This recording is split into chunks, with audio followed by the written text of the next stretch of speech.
Dengan mempelajari Sirah Nabawiyah, maka makin menambah kecintaan kepadanya. Semoga yang subscribe juga dimudahkan jalannya menuju surga. Silahkan tekan tombol like supaya postingan ini semakin tersebar. Dan tulis doa serta hajat pemirsa di kolom komentar. Semoga semakin banyak yang mengaminkan, maka semakin cepat terkabul. Nabi Sulaiman alaihi salam adalah manusia terkaya sepanjang sejarah kehidupan manusia di muka bumi.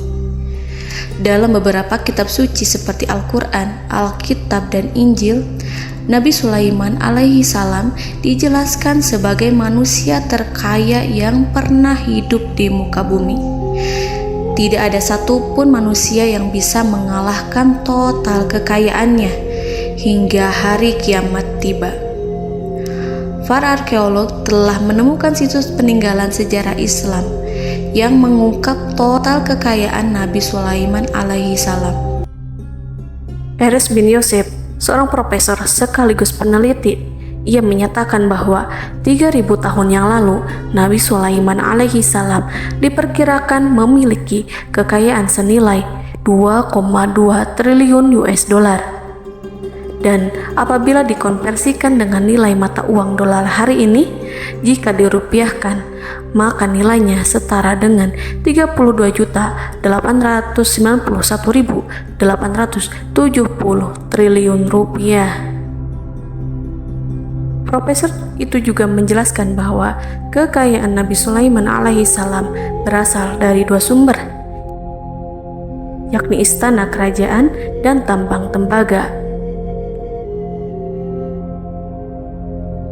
Nilai itu berkali-kali lipat lebih banyak dari total kekayaan negara Indonesia yang hanya mencapai 11.454 triliun per 30 Desember 2021. Nabi Sulaiman alaihi salam memiliki beberapa mukjizat.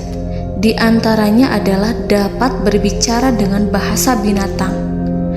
Beliau dapat memerintah mereka untuk melakukan sesuatu. Beliau juga dapat mengendalikan besar kecilnya tekanan angin dan dapat mengatur ke arah mana angin akan berhembus. Sehingga dengan itu Nabi Sulaiman dapat memanfaatkan angin sebagai kendaraannya dan juga kendaraan tentaranya. Nabi Sulaiman juga bisa melunakkan besi dan membentuknya menjadi pakaian perang yang anti tusukan senjata tajam. Nabi Sulaiman juga memimpin para jin. Mereka tunduk dan patuh pada perintah Nabi Sulaiman alaihi salam. Tidak hanya setan, iblis laknatullah yang merupakan makhluk pembangkang dapat dibuat tunduk bertekuk lutut pada perintah-perintah Nabi Sulaiman. Nabi Sulaiman bisa melakukan teleportasi, yaitu berpindah dari suatu tempat ke tempat yang lain dalam waktu singkat. Peristiwa itu dibuktikan dengan pemindahan singgasana Ratu Balqis atas perintah Nabi Sulaiman. Nabi Sulaiman dikenal sebagai raja yang adil dan bijaksana. Nabi Sulaiman diberkahi kecerdasan yang luar biasa untuk menyatu padukan segenap kekuatan yang Allah berikan kepadanya. Ia mengelola dan membawa kerajaannya menjadi kekuatan raksasa yang tak terkalahkan di masanya dengan segenap kemampuan yang dimilikinya. Tentara Nabi Sulaiman adalah tentara terkuat di bumi tanpa ada yang menandingi. Pertanyaan mendasar yang muncul kali ini adalah dari mana sumber kekayaan dan kekuatan Nabi Sulaiman alaihi salam? Untuk mendapat jawaban dari pertanyaan itu, simak video ini sampai akhir. Sebelum itu, mari bantu channel ini terus berkembang dengan cara subscribe dan nyalakan tanda loncengnya. Berikan komentar yang positif dan berikan like serta share video ini. Bismillahirrahmanirrahim. Sungguh kami benar-benar telah menganugerahkan ilmu kepada Daud dan Sulaiman. Keduanya berkata, segala puji bagi Allah yang melebihkan kami dari kebanyakan hamba-hambanya yang mukmin. Sulaiman telah mewarisi Daud dan dia berkata, "Wahai manusia, kami telah diajari untuk memahami bahasa burung dan kami dianugerahi segala sesuatu. Sesungguhnya semua ini benar-benar karunia yang nyata." Quran Surat An-Naml ayat 15-16. Saudara-saudaraku yang dirahmati Allah, pada ayat di atas disebutkan bahwa Sulaiman telah mewarisi Daud. Nabi Sulaiman mewarisi Nabi Daud dalam sisi kenabian dan kekuasaan, bukan mewarisi harta, karena para nabi tidak mewariskan harta. Sebab sepeninggalan mereka, harta para nabi menjadi sedekah bagi orang-orang yang ada di sekitarnya, yaitu orang-orang fakir dan orang-orang yang membutuhkan. Dan harta para nabi tidak dikhususkan bagi kalangan keluarganya. Rasulullah Shallallahu Alaihi Wasallam bersabda, "Kami para nabi tidak mewariskan." Nabi Sulaiman mewarisi kenabian dari Nabi Daud. Ini adalah hal yang jelas. Allah telah memilihnya sebagai nabi dari Bani Israel. Begitu juga Allah telah memberinya kekuasaan kerajaan sehingga ia menjadi pemimpin Bani Israel. Barangkali sesuatu yang paling penting yang diwarisi oleh Nabi Sulaiman dari Nabi Daud adalah tradisi militer. Kemajuan militer yang dahsyat telah berpindah kepada Nabi Sulaiman. Nabi Daud sebenarnya adalah seorang pengembala kambing yang sangat miskin, tetapi seiring dengan perjalanan waktu, ia menjadi komandan pasukan tiada tanding. Nabi Daud alaihi salam mengetahui bahwa kekuatan hakiki yang mengatur alam semesta adalah kekuatan Allah. Ketika Nabi Daud mengulurkan tangannya dan memegang potongan batu, lalu beliau melemparkannya dengan ketepel ke arah Jalut, kepala Jalut retak dan ambruk menghantam tanah. Ini sebagai bentuk demonstrasi kekuatan darinya. Kehadiran Nabi Daud mengubah pasukan Bani Israel, di mana mereka sebelumnya lari jika berhadapan dengan musuh. Maka kini keberadaan mereka mulai diperhitungkan di masa hidupnya. Nabi Daud mengalami peperangan yang sangat banyak, tapi Al-Quran tidak menceritakan secara terperinci. Hal itu dikarenakan karena Al-Quran adalah kitab dakwah di jalan Allah, bukan kitab sejarah. Al-Quran hanya menceritakan di dalam Al-Quran surat Shad ayat 20, "Dan kami kuatkan kerajaannya, kerajaan Daud." Ayat tersebut berarti bahwa Nabi Daud belum terkalahkan dalam peperangan yang diikutinya. Di samping dukungan yang Allah berikan kepadanya, juga pasukan dan rakyatnya, di mana mereka adalah orang-orang yang bertauhid, menyerahkan diri kepada Allah. Allah Subhanahu wa Ta'ala mengajarkan kepada Nabi Daud hal-hal yang menjadikan pasukannya memiliki keistimewaan yang dengannya mereka dapat mengalahkan pasukan-pasukan lain, pasukan-pasukan besar yang ada di bumi pada saat itu. Allah Subhanahu wa Ta'ala berfirman dalam surat Saba ayat 10, "Dan kami telah melunakkan besi untuknya." Baju besi mungkin akan menjadi masalah dalam benak kita. Ketika orang-orang yang berperang, baju besi cukup mengganggu gerakan mereka. Kita bisa membayangkan ketika ada dua orang berperang, salah satu dapat bergerak bebas, sementara yang lainnya tidak leluasa bergerak karena tertahan dengan pakaiannya. Namun, dengan kekuasaan Allah, Nabi Daud dapat melunakkan besi dan membuat baju besi yang ringan, yang mudah untuk digunakan. Ini adalah kemajuan penting yang Allah berikan kepada Nabi Daud dan tentaranya. Kemajuan itu kemudian diajarkan, diwariskan dan dimiliki oleh Nabi Sulaiman alaihi salam. Nabi Sulaiman memiliki pasukan dahsyat yang melebihi pasukan manapun di bumi saat itu, atau bahkan mungkin saat ini. Bahkan Allah menambahkan karunia-Nya kepada Nabi Sulaiman yang disebutkan dalam Al-Quran surat An-Naml ayat 16. "Dan Sulaiman telah mewarisi Daud, dan dia berkata, 'Wahai manusia, kami telah diberi pengertian tentang suara burung, dan kami diberi segala sesuatu. Sesungguhnya, ini benar-benar suatu karunia yang nyata.'" Saudara-saudaraku yang dirahmati Allah, pada suatu hari Nabi Sulaiman alaihi salam menengadahkan tangannya dan berdoa kepada Allah Subhanahu wa ta'ala. Antara hati Nabi dan Allah tidak ada penghalang, tidak ada jarak, tidak ada sekatan waktu, tidak ada satupun dari para nabi yang berdoa kepada Allah kecuali doanya pasti dikabulkan. Doa Nabi Sulaiman alaihi salam direkam dalam Al-Quran surat Shad ayat 35.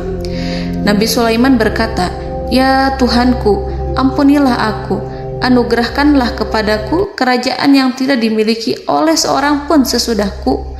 Nabi Sulaiman menginginkan dari Allah sesuatu kerajaan yang belum pernah diperoleh oleh siapapun setelahnya. Allah Subhanahu wa ta'ala mengabulkan doa Nabi Sulaiman dan memberinya kerajaan tersebut. Nabi Sulaiman mewarisi kekuasaan, kenabian, hikmah ilmu dari Nabi Daud alaihi salam. Orang-orang menyebut Nabi Sulaiman Al-Hakim, Sulaiman yang bijaksana. Kebijaksanaan Nabi Sulaiman tidak terbatas pada keadilannya di tengah-tengah manusia dan juga kasih sayangnya kepada mereka. Namun, kebijaksanaan Nabi Sulaiman juga berlaku di kalangan burung dan binatang lainnya. Nabi Daud juga mengenal bahasa burung, tetapi Nabi Sulaiman dapat berbicara dengan bahasa burung. Bahkan, ia dapat menggantikannya sebagai pembantunya. Ketika Nabi Daud bertasbih di gunung, burung-burung serta binatang buas ikut bertasbih bersamanya. Bahkan angin pun berhenti untuk mendengarkan tasbih itu. Sedangkan Nabi Sulaiman alaihi salam, Allah Subhanahu wa ta'ala memberinya karunia lebih dari itu, di mana binatang-binatang buas tunduk padanya, begitu juga angin dan burung. Saudara-saudaraku yang dirahmati Allah, Nabi Sulaiman alaihi salam mampu mendengarkan bisikan semut yang berbicara kepada sesama mereka. Bahkan ia mampu memerintahkan semut tersebut sehingga semut itu menjadi taat pada perintahnya. Pasukan Nabi Sulaiman memiliki kekuatan yang sangat dahsyat. Belum pernah ada di dunia ini satu pasukan pun yang memiliki kekuatan seperti itu. Kekuatan Nabi Sulaiman berasal dari beberapa kombinasi yang sangat mengagumkan, sehingga karenanya ia tidak dapat tertandingi. Kekuatan itu terdiri dari manusia, binatang-binatang, jin, dan lain sebagainya. Kita mengetahui bahwa jin adalah makhluk Allah dan manusia tidak mampu melihatnya atau menghadirkannya atau meminta pertolongan kepadanya. Sedangkan Nabi Sulaiman telah diberi Allah suatu kemampuan untuk menundukkan jin, mempekerjakan mereka sebagai tentara di tengah-tengah peperangan. Bahkan ia mampu menjadikan mereka sebagai pekerja-pekerja kasar di kerajaannya saat tidak ada peperangan. Oleh sebab itu, ketika ada pasukan lain yang mencoba melawan pasukan Nabi Sulaiman, mustahil mereka akan mendapatkan kemenangan. Bahkan pasukan Nabi Sulaiman diperkuat oleh pasukan burung. Burung di pasukan Nabi Sulaiman memerankan tugas penting, yaitu menjadi agen intelijen. Kita mengetahui bahwa peranan informasi saat peperangan adalah hal yang penting. Dari informasi tersebut, pasukan dapat mengetahui keadaan lawannya. Demikianlah peranan burung pada pasukan Sulaiman. Ia terbang di tengah-tengah musuh. Kemudian, ia kembali kepada Nabi Sulaiman untuk menyampaikan berita tentang keadaan lawannya. Di samping jin dan burung, Allah juga menundukkan angin untuk Nabi Sulaiman. Nabi Sulaiman dapat memerintahkan angin dan ia mampu untuk menaiki angin tersebut. Dalam Al-Quran surat Shad ayat 36-40, Allah Subhanahu wa ta'ala berfirman, "Kami tundukkan kepada angin yang berhembus dengan baik menurut kemana saja yang dikehendaki Sulaiman. Dan kami tundukkan pula kepadanya setan-setan, semuanya ahli bangunan dan penyelam, dan setan yang lain yang terikat dalam belenggu. Inilah anugerah kami, maka berikanlah kepada orang lain atau tahanlah untuk dirimu tanpa perhitungan, dan sesungguhnya dia mempunyai kedudukan yang dekat pada sisi kami dan tempat kembali yang baik." Saudara-saudaraku yang dirahmati Allah, Allah Subhanahu wa Ta'ala juga memberikan kemampuan yang tak seorang pun dari para nabi mendapatkannya, yaitu kemampuan untuk memerintah setan. Setan adalah salah satu bagian dari jin. Ia adalah kelompok yang celaka dari bangsa jin. Kelompok ini sebenarnya tidak mampu dikuasai oleh manusia. Bahkan jin yang soleh tidak dapat mengatur setan. Adapun Nabi Sulaiman, Allah telah memberinya kekuasaan untuk menundukkan setan dan mempekerjakannya, bahkan mengikatnya dengan rantai serta menghukumnya jika ia menentang pada perintahnya. Setan membangun untuk Sulaiman istana-istana, patung-patung dan alat-alat perang. Bahkan setan-setan itu menyelam ke dasar lautan untuk mengeluarkan permata dan yakut untuk Sulaiman. Jika di antara setan yang menentang perintahnya, maka Nabi Sulaiman alaihi salam mengikatnya dengan rantai. Ini semua menunjukkan kekayaan Nabi Sulaiman dan kekuasaannya, di mana ia mampu mengatur banyak makhluk di bumi ini. Tentu saja, kemampuan itu semua adalah atas izin dari Allah Subhanahu wa Ta'ala sebagai mukjizat darinya.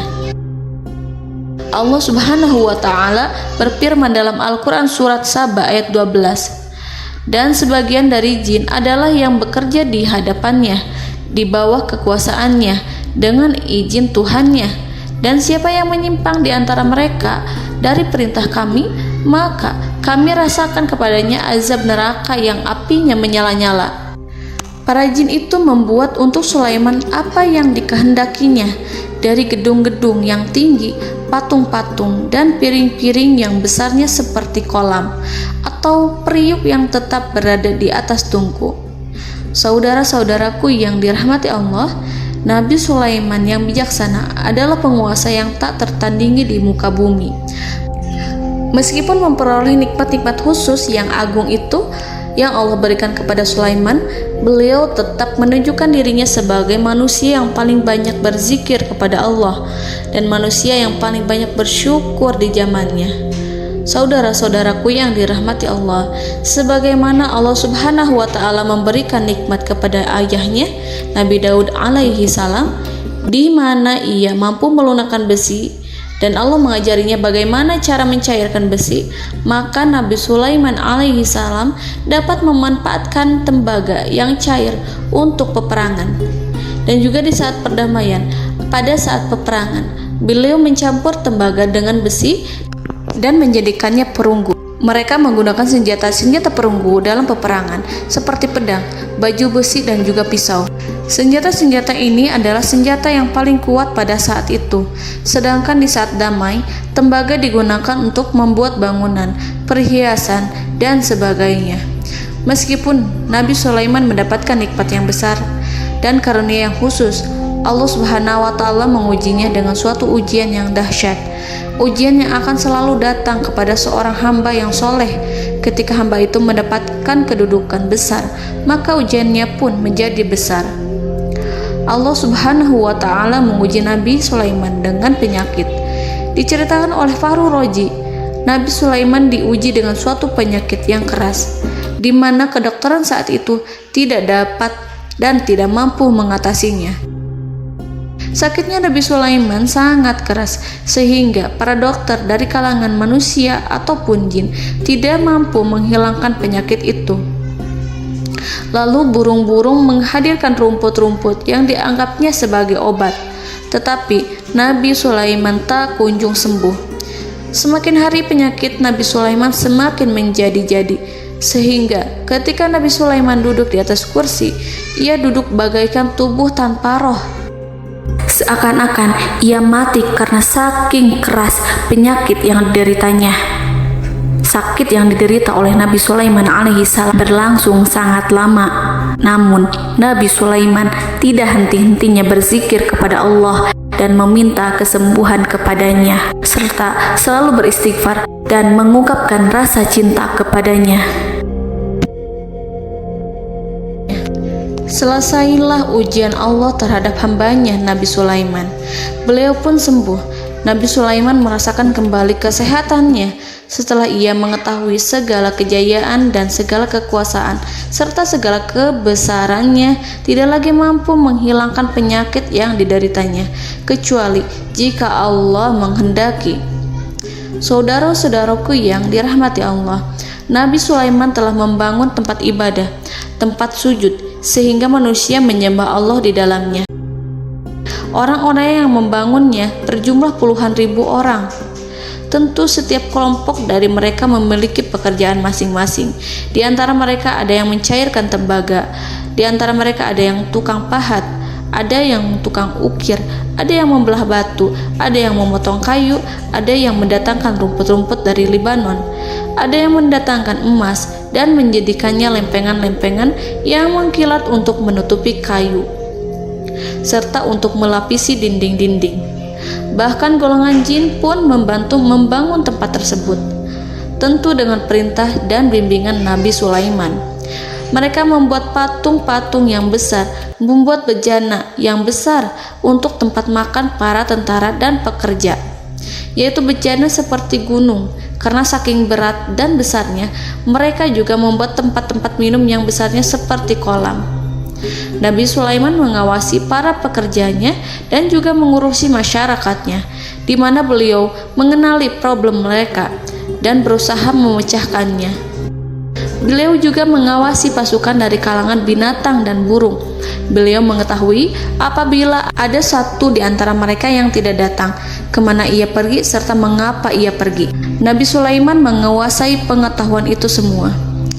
Nabi Sulaiman bukan hanya mengetahui problem tentara-tentaranya dari kalangan manusia ataupun tentaranya dari kalangan burung, namun ia juga menunjukkan kasih sayang terhadap semut, di mana beliau mendengar bisikannya dan tidak suka untuk menginjaknya.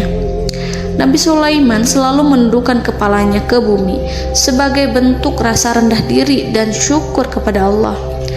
Pada suatu hari, Nabi Sulaiman alaihi salam berjalan di depan tentaranya dan tiba-tiba ia mendengar suara semut yang berkata kepada temannya dari kalangan semut. Hal itu terekam dalam Al-Quran surat An-Naml ayat 18-19. Wahai semut-semut, masuklah ke dalam sarang-sarangmu agar kamu tidak terinjak oleh Sulaiman dan tentaranya, sedangkan mereka tidak menyadarinya. Nabi Sulaiman alaihi salam tersenyum mendengar itu dan ia berdoa, "Ya Allah, ya Tuhanku, berilah aku ilham untuk tetap mensyukuri nikmat-Mu yang telah Engkau anugerahkan kepadaku dan kepada kedua orang ibu bapakku, dan untuk mengerjakan amal soleh yang Kau ridhoi, dan masukkanlah aku ke dalam rahmat-Mu, ke dalam golongan hamba-hamba-Mu yang soleh." Saudara-saudaraku yang dirahmati Allah, meskipun Nabi Sulaiman mendapatkan kekuasaan dan memiliki tentara yang besar, namun beliau menunjukkan kasih sayang terhadap bangsa semut. Beliau mendengarkan bisikannya dan melihat semut yang ada di depannya. Oleh karena itu, tak mungkin baginya untuk menginjak golongan semut itu. Nabi Sulaiman bersyukur kepada Allah telah memberinya nikmat, yaitu nikmat rahmat dan kasih sayang. Di samping itu, Nabi Sulaiman alaihi salam adalah orang paling kaya di dunia. Istananya terbuat dari kayu gaharu yang memiliki wangi harum. Istananya terbuat dari emas yang terkadang dari kristal. Beliau juga memiliki kursi besar yang terbuat dari emas dan permata. Istana Nabi Sulaiman merupakan istana yang paling besar di dunia. Nabi Sulaiman menggunakan pakaian dari emas dan permata. Meskipun demikian, Nabi Sulaiman tetap menunjukkan sebagai hamba yang berserah diri dan rendah diri di hadapan Allah Subhanahu wa Ta'ala.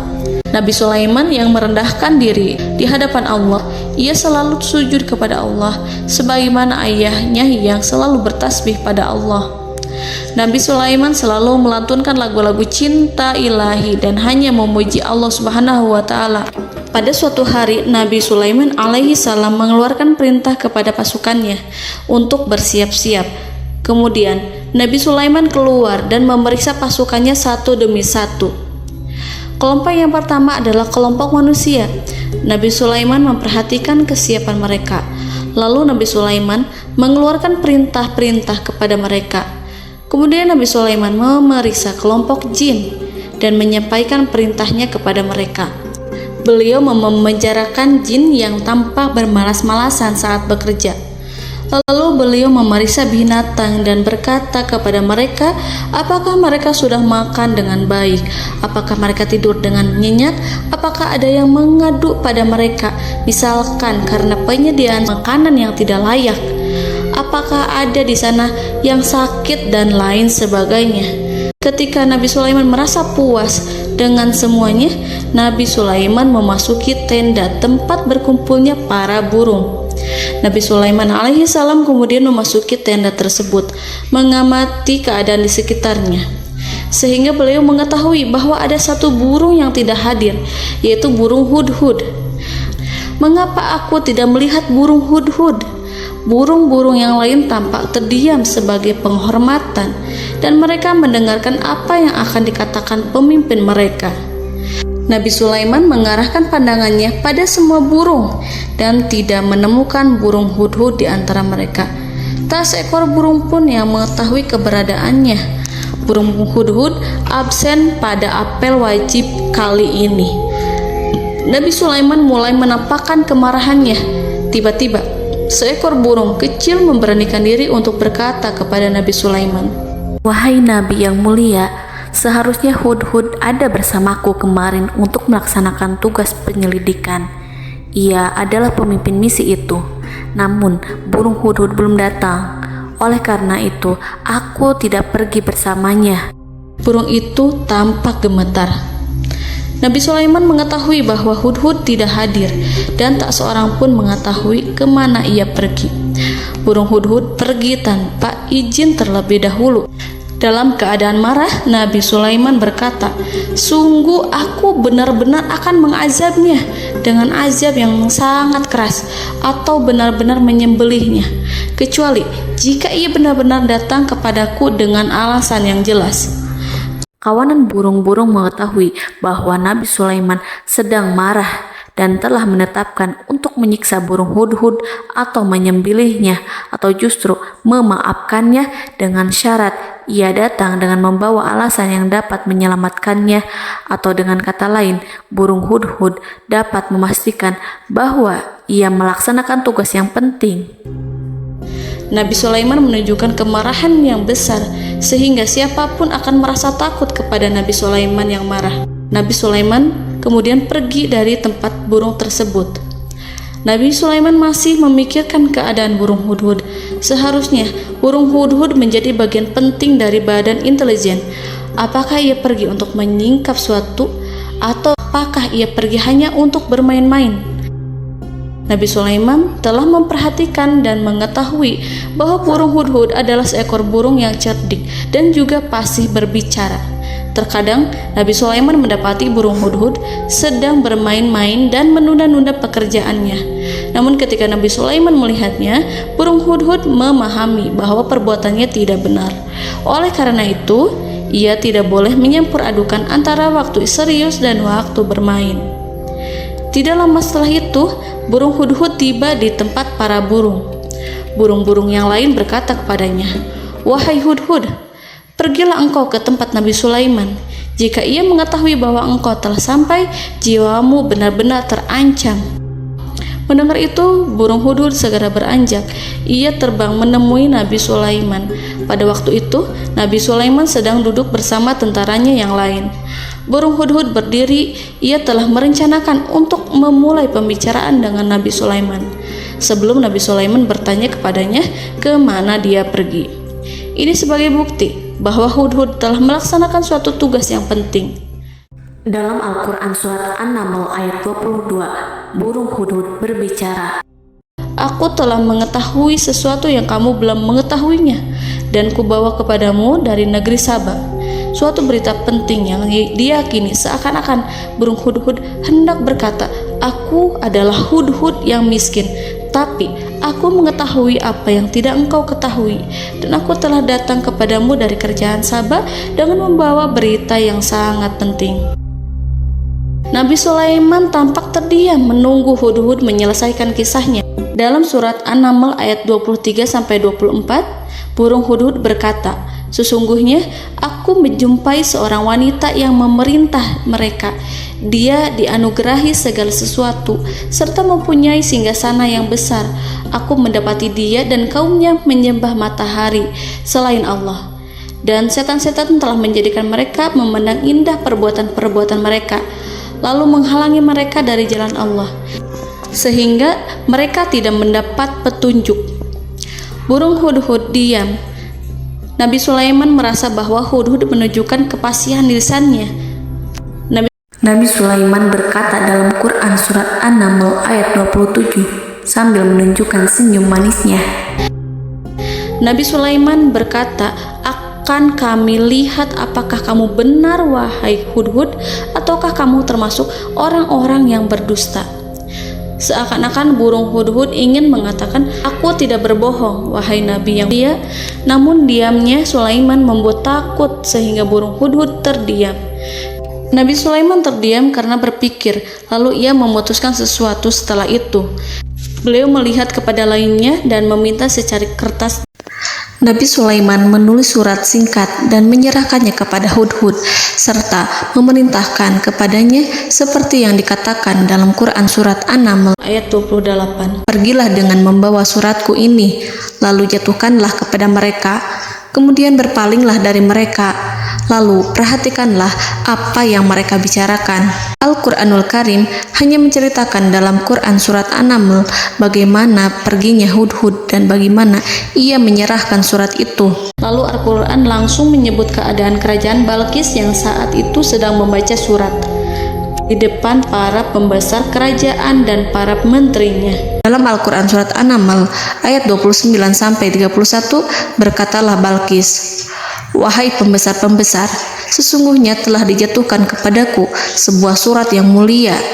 Sesungguhnya surat ini dari Sulaiman, dan sesungguhnya isinya dengan menyebut nama Allah yang Maha Pengasih lagi Maha Penyayang, bahwa janganlah kalian berlaku sombong terhadapku, dan datanglah kepadaku sebagai orang yang berserah diri." Saudara-saudaraku yang dirahmati Allah, dalam surat tersebut Nabi Sulaiman menyebutkan supaya mereka menyerahkan diri dan tunduk kepada perintah Nabi Sulaiman.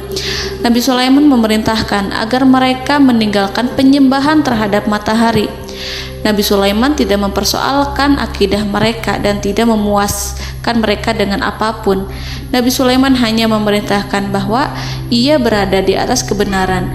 Bukankah ia didukung kekuatan yang berlandaskan keyakinan yang dimilikinya? Nabi Sulaiman hanya memerintahkan mereka agar tunduk dan patuh kepadanya.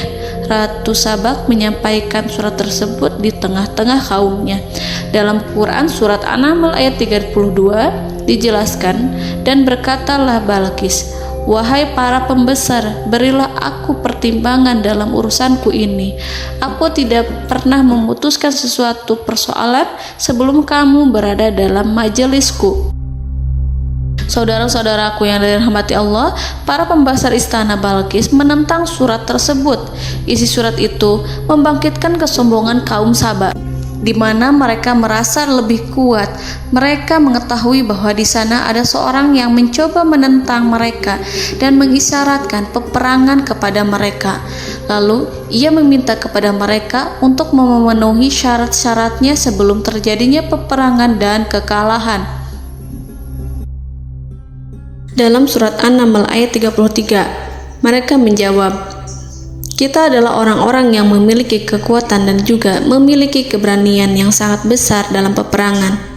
Dan keputusan berada di tanganmu, wahai rajaku. Maka pertimbangkanlah apa yang akan kamu perintahkan."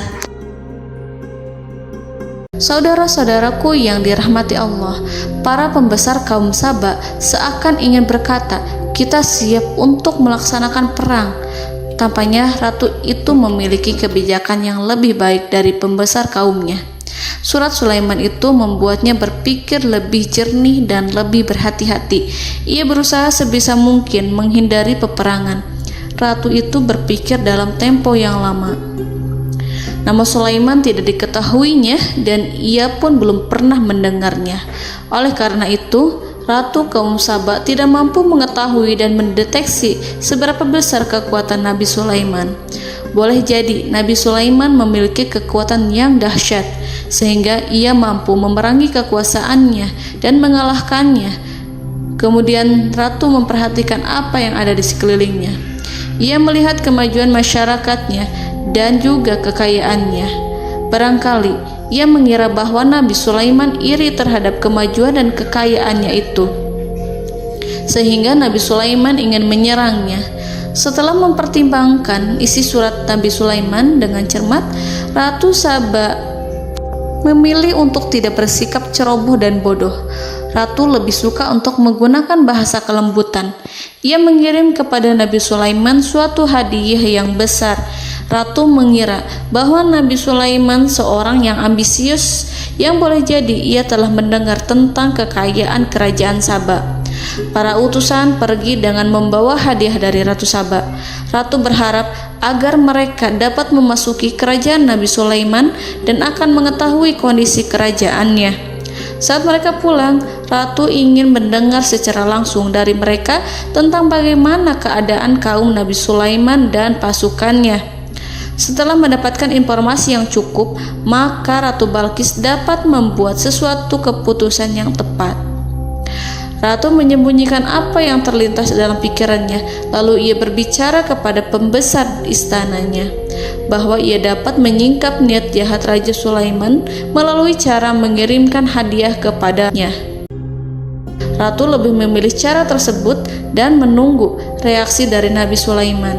Ratu berhasil memuaskan para pembesar istana, dan untuk sementara ia menghilangkan ide untuk berperang.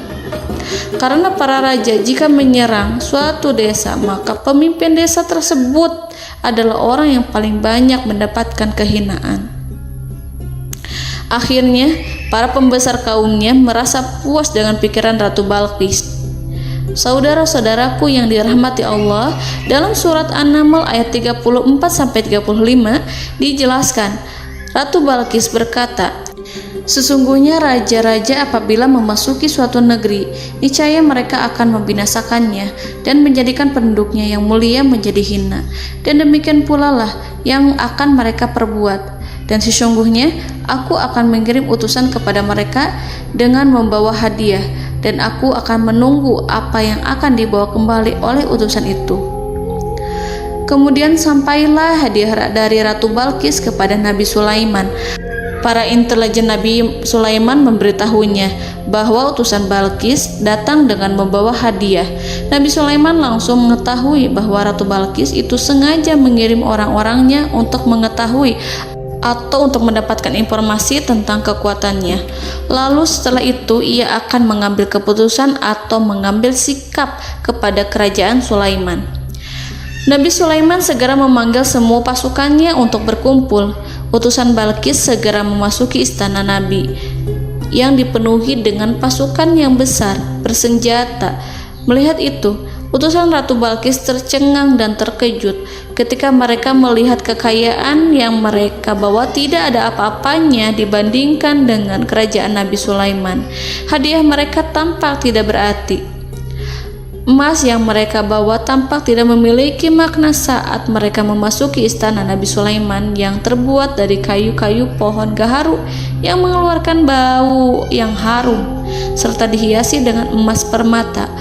Para utusan Ratu Balkis berdiri bersama Nabi Sulaiman dan menyaksikan bagaimana Nabi Sulaiman mengendalikan pasukannya. Kemudian mereka mulai berpikir tentang kekuatan dan kualitas pasukan Nabi Sulaiman. Betapa kagetnya mereka ketika melihat di tengah-tengah pasukan itu terdapat singa, burung, dan tentara dari kalangan manusia yang mampu terbang. Mereka pun sadar bahwa mereka di hadapan pasukan yang tiada tandingannya. Selesailah demonstrasi pasukan Nabi Sulaiman. Kemudian para utusan ratu dipersilahkan maju ke tempat hidangan makanan. Para utusan itu sangat terkejut ketika melihat berbagai macam makanan dari penjuru dunia ada di depannya. dan di antara makanan itu terdapat pula makanan yang biasa ditemukan di negeri mereka. Tetapi mereka melihat bahwa makanan itu memiliki rasa yang lebih istimewa. Selain itu, piring-piring yang ada di depan mereka terbuat dari emas, dan mereka dilayani oleh laki-laki yang berhias dengan emas. Di meja makan itu terdapat burung, ikan laut, dan berbagai macam daging yang mereka tidak mampu lagi membedakan daging apa itu. Nabi Sulaiman tidak makan bersama mereka, tapi beliau makan dengan menggunakan piring yang terbuat dari kayu. Beliau memakan roti yang kering yang dicampur dengan minyak. Inilah makanan yang dipilih Nabi Sulaiman. Makan bersama mereka dalam keadaan diam, mereka merasa kehadiran Nabi Sulaiman menciptakan suatu wibawa yang luar biasa. Selesai perjamuan itu, lalu dengan sangat malu mereka menyerahkan hadiah dari Ratu Balqis kepada Nabi Sulaiman. Hadiah itu berupa emas yang bagi mereka hadiah itu sangat bernilai tinggi. Tapi di sini hadiah itu tampak kecil di hadapan kekayaan-kekayaan Nabi Sulaiman yang sangat mengagumkan. Nabi Sulaiman memperhatikan hadiah dari Ratu Balqis itu dan berkata dalam Quran surat An-Naml ayat 36, "Maka apa yang diberikan Allah kepadaku lebih baik daripada apa yang diberikannya kepadamu, tetapi kamu merasa bangga dengan hadiahmu." Saudara-saudaraku, Raja Sulaiman menyingkap dengan kata-katanya yang singkat itu penolakannya terhadap hadiah mereka. Ia memberitahu utusan itu bahwa ia tidak menerima hadiah tersebut. Ia tidak merasa puas dengan hadiah itu. Yang membuatnya puas hanyalah, "Janganlah kalian berlaku sombong terhadapku dan datanglah kepadaku sebagai orang-orang yang berserah diri." Lalu Nabi Sulaiman berkata kepada mereka dengan pelan. Hal itu diabadikan dalam Al-Quran surat An-Naml ayat 37. "Kembalilah kepada mereka. Sungguh kami akan mendatangi mereka dengan bala tentara yang mereka tidak kuasa melawannya. Dan pasti kami akan mengusir mereka dari negara itu, yaitu negeri Saba, dengan terhina. Dan mereka akan menjadi tawanan-tawanan yang hina." Saudara-saudaraku yang dirahmati Allah, Nabi Sulaiman kemudian meninggalkan para utusan ratu setelah terlebih dahulu mengancam mereka. Para utusan itu berharap agar Nabi Sulaiman mau menunggu kunjungan Ratu Balqis yang akan membawa misi perdamaian. Akhirnya, sampailah para utusan Ratu Balqis ke negeri Saba. Mereka segera menuju istana sang ratu. Mereka memberitahu bahwa negeri mereka ada di ujung tanduk. Mereka menceritakan kepada ratu tentang kekuatan Nabi Sulaiman dan tidak mungkin bagi mereka mampu melawannya. Mereka meyakinkan Ratu Balqis bahwa ia harus mengunjunginya dan melihat sendiri bagaimana kebesaran kerajaan Nabi Sulaiman. Kemudian Ratu Balqis menyiapkan dirinya untuk pergi menuju kerajaan Nabi Sulaiman. Nabi Sulaiman duduk di kursi kerajaan di tengah-tengah para pembesarnya dan para menterinya, serta para komandan pasukannya. Beliau berpikir tentang sosok Balqis. Nabi Sulaiman mengetahui bahwa Balqis menuju tempatnya. Balqis dikelilingi rasa takut. Nabi Sulaiman berpikir sejenak tentang bagaimana matahari disembah. Ia memikirkan bagaimana informasi yang diterima oleh intelijennya tentang kemajuan kerajaan Balqis dalam bidang kesenian dan ilmu pengetahuan. Nabi Sulaiman bertanya kepada dirinya sendiri, apakah kemajuan menjadi penghalang untuk mengetahui kebenaran? Apakah ratu itu senang dengan kekuatan yang dicapainya? Dan ia membayangkan bahwa kekuatannya adalah segalanya.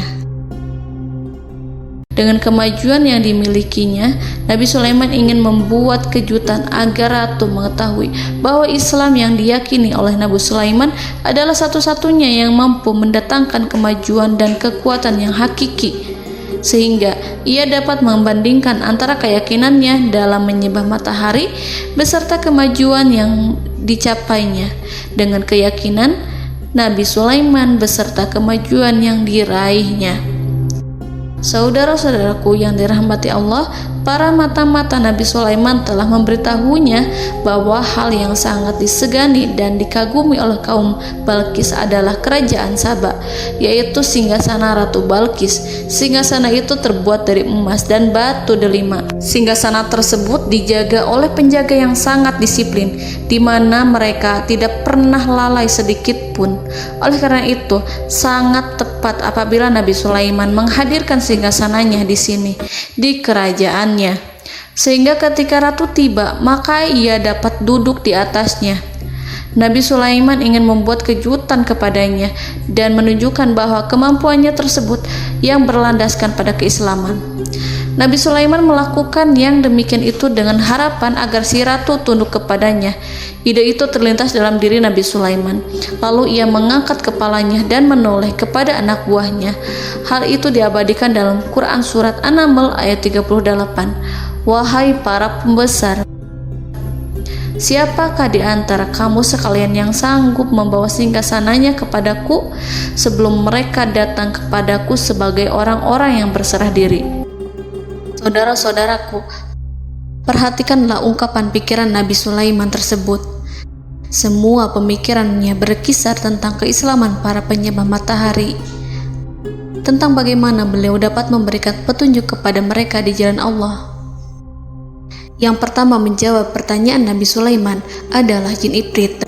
Dalam Quran Surat An-Naml ayat 39, berkatalah Ifrit yang cerdik dari golongan jin, "Aku akan datang kepadamu dengan membawa singgasana itu sebelum kamu berdiri dari tempat dudukmu. Sesungguhnya aku benar-benar kuat untuk membawanya, lagi dapat dipercaya." Nabi Sulaiman berdiri dari tempat duduknya. Setelah 1 jam atau 2 jam, jin itu berjanji kepadanya untuk menghadirkan singgasana Balkis. Sebelum itu, istana Nabi Sulaiman di Palestina, sedangkan istana Balkis terletak di Yaman. Antara singgasana tersebut dengan singgasana Nabi Sulaiman berjarak lebih dari ribuan mil. Barangkali pesawat yang cepat sekalipun yang kita kenal hari ini tidak akan mampu membawa dan mendatangkan istana itu dalam waktu 1 jam. Tetapi masalahnya di sini, berhubung dengan kekuatan jin yang serba misterius, Nabi Sulaiman tidak mengomentari sedikit pun terhadap apa yang dikatakan oleh Ifrit. Nabi Sulaiman tampak menunggu tanggapan lain yang mampu menghadirkan singgasana Balkis yang lebih cepat dari jin Ifrit. Nabi Sulaiman menoleh kepada seorang yang di sana, yang duduk di atas naungan. Hal itu diceritakan dalam Al-Quran Surat An-Naml ayat 40. Berkatalah seseorang yang mempunyai ilmu dari Alkitab, "Aku akan membawa singgasana itu kepadamu sebelum matamu berkedip." Maka tatkala Sulaiman melihat singgasana itu terletak di hadapannya, ia pun berkata, "Ini termasuk karunia Tuhanku untuk menguji aku, apakah aku akan bersyukur atau mengingkari nikmatnya.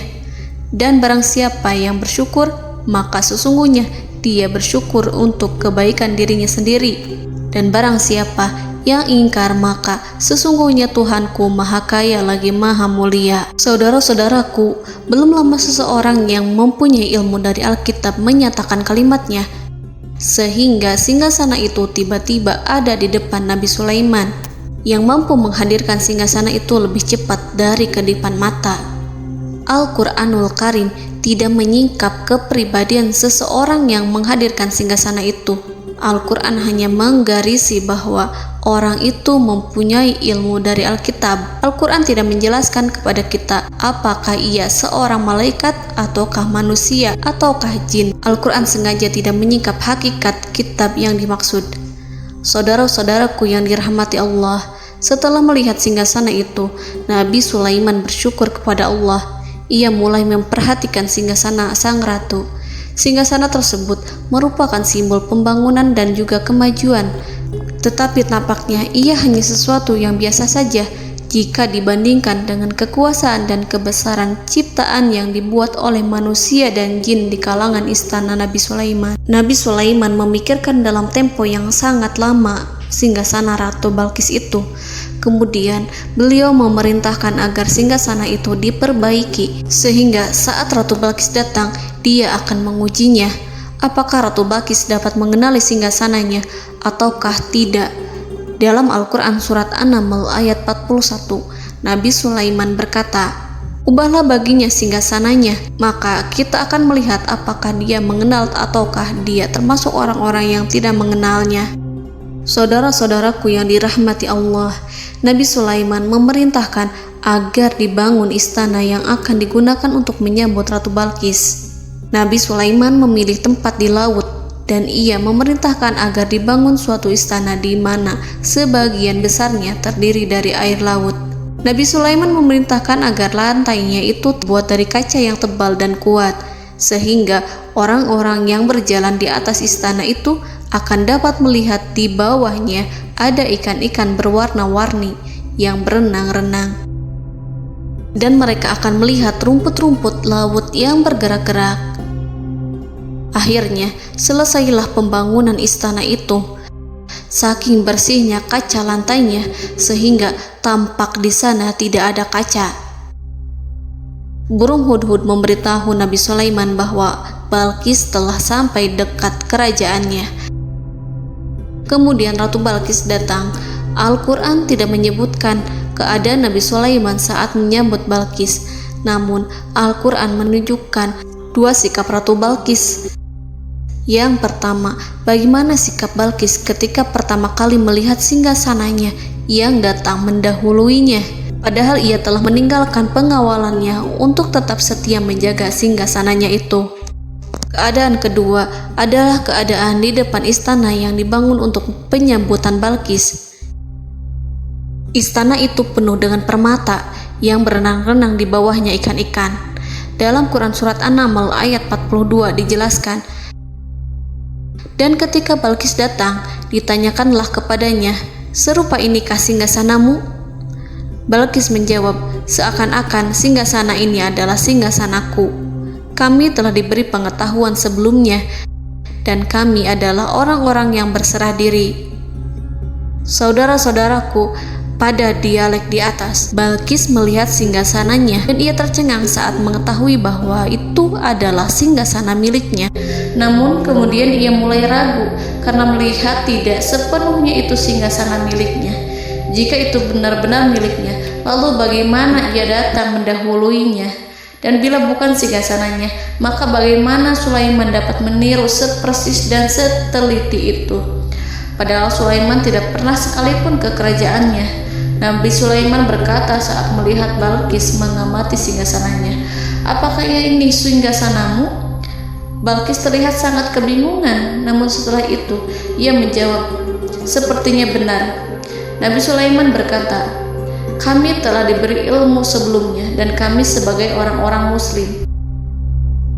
Saudaraku yang dirahmati Allah, melalui pertanyaan Nabi Sulaiman ingin mengisyaratkan kepada Balqis agar ia membandingkan antara keyakinannya beserta ilmu yang dicapainya dengan keyakinan Nabi Sulaiman yang muslim beserta pengetahuan yang telah diraihnya.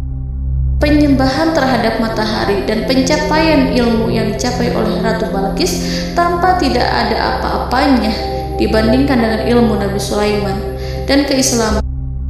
Nabi Sulaiman telah mendahuluinya dalam bidang ilmu karena keislamannya.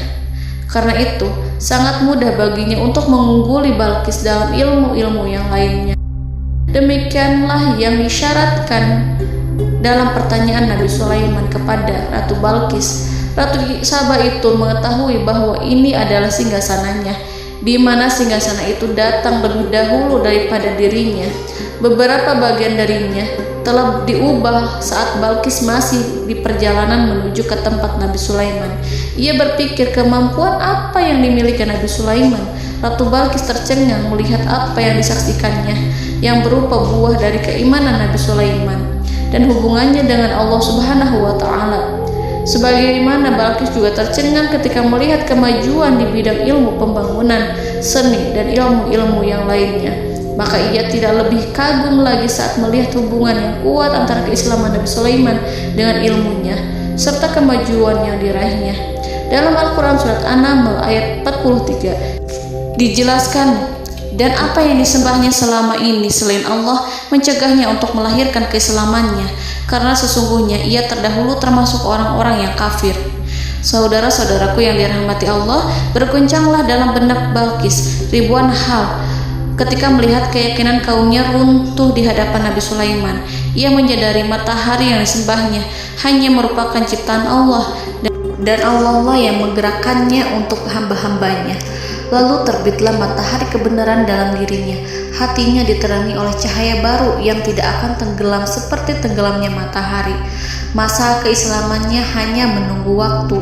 Ratu Balqis memilih waktu yang tepat untuk mengumumkan keislamannya. Allah Subhanahu wa Ta'ala berfirman dalam Quran Surat An-Naml ayat 44. Dikatakan kepadanya, masuklah ke dalam istana. Maka tatkala ia melihat lantai istana itu, dikiranya kolam air yang besar dan disingkapnya 2 betisnya. Berkatalah Sulaiman, sesungguhnya ia adalah istana licin yang terbuat dari kaca. Berkatalah Balqis, wahai Tuhanku, sesungguhnya aku telah berbuat zalim terhadap diriku, dan aku berserah diri bersama Sulaiman kepada Allah Tuhan semesta alam. Saudara-saudaraku yang dirahmati Allah, dikatakan kepada Balqis, masuklah ke dalam istana. Ketika ia masuk, maka ia tidak menyaksikan adanya kaca, tetapi ia melihat air, sehingga ia mengira akan bersinggungan dengan air. Lalu ia menyingkapkan sedikit bajunya agar bajunya itu tidak basah. Nabi Sulaiman mengingatkannya tanpa melihatnya agar ia tidak khawatir terhadap pakaiannya, karena pakaiannya tidak akan basah, sebab di sana tidak ada air. Itu sekedar kaca yang halus, yang saking halusnya sehingga ia tidak tampak. Pada kesempatan itulah Balqis mengumumkan keislamannya, yang mengakui kelalimannya, dan ia menyatakan menyerahkan diri kepada Nabi Sulaiman dan kepada Allah Tuhan semesta alam. Lalu kaumnya pun mengikutinya dan mereka memeluk Islam. Balqis menyadari ia berhadapan dengan penguasa yang terbesar di bumi dan Nabi Allah yang mulia. Untuk pertama kalinya, wajah Sulaiman tampak dihiasi dengan senyuman yang menunjukkan kepuasannya sejak Balqis mengunjunginya. Demikianlah Nabi Sulaiman mewujudkan kejayaannya yang hakiki dan menyebarkan cahaya Islam di muka bumi. Saudara-saudaraku, Al-Quran tidak menyebutkan kisah Balqis setelah keislamannya. Para ahli tafsir mengatakan bahwa ia menikah dengan Nabi Sulaiman. Selain itu, ada yang mengatakan bahwa ia menikah dengan salah satu orang dekat Nabi Sulaiman. Ada juga yang mengatakan bahwa sebagian Raja Habasyah adalah keturunan dari buah perkawinan ini. Wallahu a'lam bishawab. Saudara-saudaraku yang dirahmati Allah, Nabi Sulaiman hidup di tengah-tengah kejayaan dan kemuliaan di bumi. Kemudian Allah menetapkan kematian untuknya, sebagaimana kehidupan Sulaiman berada di puncak kemuliaan dan kejayaan yang penuh dengan keajaiban yang luar biasa.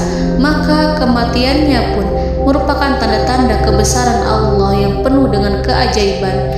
Demikianlah bahwa kematiannya sesuai dengan kehidupannya, sesuai dengan kejayaannya. Allah berfirman tentang kematian Sulaiman di dalam Al-Quran Surat Saba ayat 14. Maka tatkala kami telah menetapkan kematian Nabi Sulaiman, tidak ada yang menunjukkan kepada mereka kematiannya itu kecuali rayap yang memakan tongkatnya. Maka tatkala ia telah tersungkur, tahulah jin bahwa kalau sekiranya mereka mengetahui yang gaib, tentulah mereka tidak akan tetap dalam siksa yang menghinakan. Saudara-saudaraku, kemampuan Nabi Sulaiman untuk menundukkan jin dan mempekerjakan mereka serta hubungan mereka dengan semua itu menimbulkan fitnah di tengah-tengah manusia. Dalam hal tertentu, kematian Nabi Sulaiman merupakan batasan jawaban terhadap fitnah ini. Kami tidak mengetahui siapa yang mengklaim bahwa jin mengetahui hal yang gaib. Apakah itu setan yang terkutuk, atau jin yang bodoh, atau manusia yang tertipu? Kami tidak mengetahui siapa yang bertanggung jawab terhadap tersebarnya isu yang keliru ini.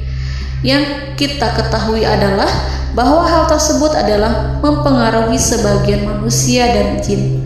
Barangkali manusia berkata kepada diri mereka, selama jin melakukan perbuatan yang luar biasa ini, maka apa gerangan yang menjadikan mereka tidak mengetahui hal yang gaib itu? Manusia itu lupa bahwa kunci kegaiban berada di tangan Allah. masalah ilmu gaib tidak akan mampu dikuasai oleh jin dan manusia. Hanya Dia yang mengetahuinya, dan manusia diberitahu hanya sedikit sekali.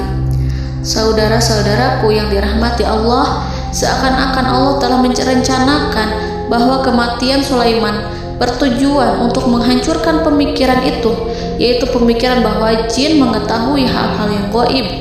Jin bekerja untuk Nabi Sulaiman selama beliau hidup, dan tatkala beliau meninggal, maka tugas mereka menjadi bebas. Nabi Sulaiman meninggal tanpa diketahui oleh jin, sehingga mereka tetap bekerja untuk mereka, tetap mengabdi kepada Sulaiman. Seandainya mereka mengetahui hal yang gaib, niscaya mereka tidak akan meneruskan pekerjaan mereka. Saudara-saudaraku, pada suatu hari Nabi Sulaiman memasuki mihrabnya untuk itikaf ibadah dan beribadah kepada Allah. Tak seorang pun yang berani mengganggu khalwatnya. Mihrab Sulaiman terletak di puncak gunung dan dindingnya terbuat dari permata. Pada suatu hari, Nabi Sulaiman duduk bersandar pada tongkatnya dan ia tampak tenggelam dalam tafakur. Beliau berzikir pada Allah hingga rasa kantuk menguasainya. Lalu setelah itu malaikat maut menemuinya. Nabi Sulaiman pun meninggal. Beliau bersandar kepada tongkatnya. Jin melihatnya dan mengira bahwa beliau sedang sholat, sehingga mereka pun terus melanjutkan pekerjaannya. Berlalulah hari demi hari yang panjang. Datanglah rayap, yaitu semut kecil yang memakan kayu. Hewan itu mulai memakan tongkat Nabi Sulaiman. Rayap itu tampak lapar. Sebagian dari tongkat Nabi Sulaiman dimakan beberapa hari oleh rayap itu. Ketika yang dimakannya semakin bertambah, maka tongkat itu pun menjadi rusak dan kemudian jatuh dari tangan Nabi Sulaiman alaihi salam. Tubuh mulia itu kehilangan keseimbangan dan kemudian jatuh terhempas di bumi. Tatkala tubuh suci itu tersungkur, maka manusia segera menuju ke arahnya. Mereka menyadari dan mengetahui bahwa Nabi Sulaiman telah meninggal dalam waktu yang lama. Jin menyadari bahwa mereka tidak mengetahui hal yang gaib, dan manusia pun mengetahui hakikat ini. Seandainya jin mengetahui hal yang gaib, niscaya ia tidak akan meneruskan siksa yang hina. Mereka tidak akan bekerja kepada Sulaiman. Demikianlah Nabi Sulaiman alaihi salam meninggal dalam keadaan duduk dan sholat di mihrabnya. Lalu berita itu tersebar bagaikan api di bumi. Manusia, burung, dan binatang buas mengantarkan jenazah Nabi Sulaiman. Sekawanan burung tampak sedih dan menangis. Semua makhluk bersedih. Akhirnya tak seorang pun mengetahui bahasa burung di bumi. Meninggallah seorang yang memahami pembicaraan burung, binatang-binatang, jin, dan lain sebagainya. Burung-burung itu berkata, betapa beratnya kehidupan di tengah orang-orang yang tidak mengetahui pembicaraan kita. Allahu a'lam.